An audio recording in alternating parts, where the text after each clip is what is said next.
I feel responsible to take care of what I've received and to make it better, but also to leave hope, leave that possibility.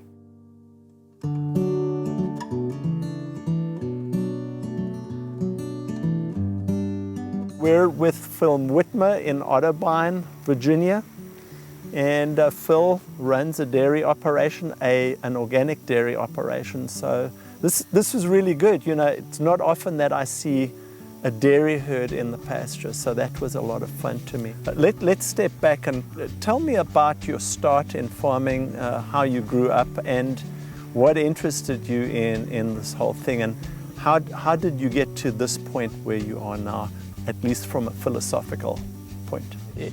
How I've gotten to this point, having grown up on a conventional, more or less confinement style dairy, what brought me to pasture-based dairy and then eventually to organic production has been trying to find a way to continue a sustainable farming system. Like if I get a field that is 3% organic matter, we bought some land 2 years ago that was just a little bit, it's sandy soils, but it's just a little bit less than 2.8, 2.9%. My goal is not to maintain that.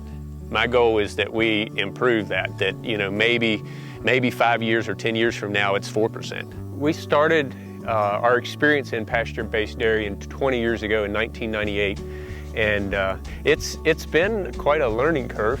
Initially, I would say that we learned quite a bit in a short period of time, but as time has gone on, we've actually relearned some of the earlier lessons. You think you know what you're doing, and then you get cocky and you relearn sometimes the basics that you knew when you first started. It's been a good learning experience, but something that we've changed a lot over the years. Things that we've done that may have worked at one point, we have different practices or different ways of addressing that same problem now. So it's kind of a evolution as well as a learning experience. With our organic experience, as well as a lot of other things we've experimented with, that's something I hope my children will continue in, is seeing the possibilities in agriculture, seeing the unknown.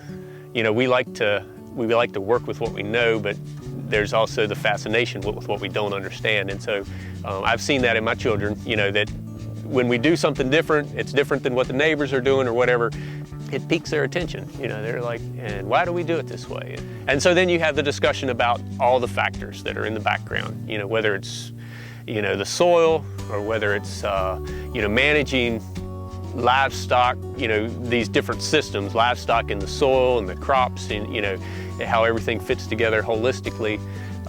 Just whatever, the discussion is, but that they see kind of the big picture, not simply that we're producing milk, and that's how we make our living, but that, it's a whole farming system.